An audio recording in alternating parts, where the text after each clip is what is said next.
Denali's story is a hard one. It's a tough one to digest just because of the cruelty of it all.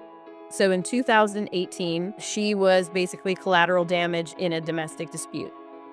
The husband asked the wife for a divorce over the phone. She poured chemical accelerant all over Denali, locked her in a crate, and then set the house on fire, and then sat in the driveway and watched.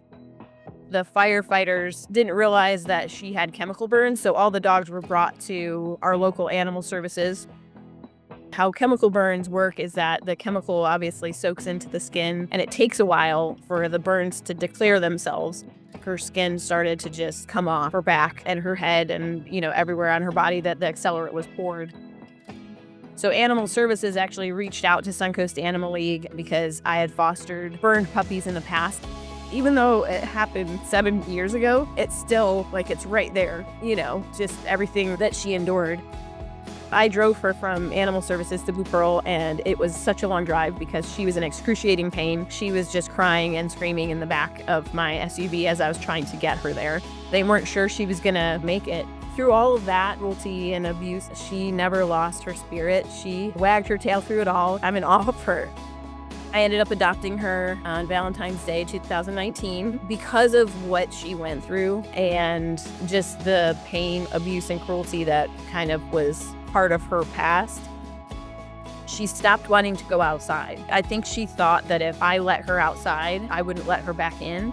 She would go up to the sliding glass door and just lay down, and that's as far as she would go. She wouldn't go out into the yard. Even when I would carry her out, she'd run right back in. Now there are no closed doors in the house when she goes outside, so she knows she can come and go. And she'll lay out in the yard now and sunbathe, and it doesn't matter if I'm out there or not. She knows she's safe. It took some time for that part of her to heal. The most important memory I have of her was when we knew that she was going to survive this. I came to visit her and they brought me into a room. I thought, okay, are they going to tell me that she's not going to make it? And Denali just walks right in, gave me kisses and hugs, and was just so happy to see me. She changed the direction of my life. A lot of people were calling and they wanted to meet her, and they said that they would get up in the morning and want to read our social media updates to see how she was doing because it helped them. What Denali was going through, and she became a symbol of resilience and courage. People started to ask if she could come and visit them, and I saw, how happy she was to just meet people and kids and to be out in the community. So that's kind of where I thought, well, maybe we could be a therapy team. She was the one that inspired that.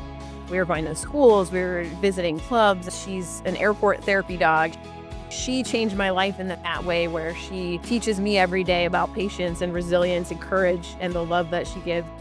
She brings me joy every day, seeing how she is with people. She is so happy to see kids. I have to warn everybody, she is a kisser. If you tap your chest, if you're like, Denali, up, she'll give you a hug. She does this thing called the turtle. She's super happy. She'll roll over on her back and she'll just start to do this shimmy little dance. And the kids think it's funny. She's just so happy and full of love.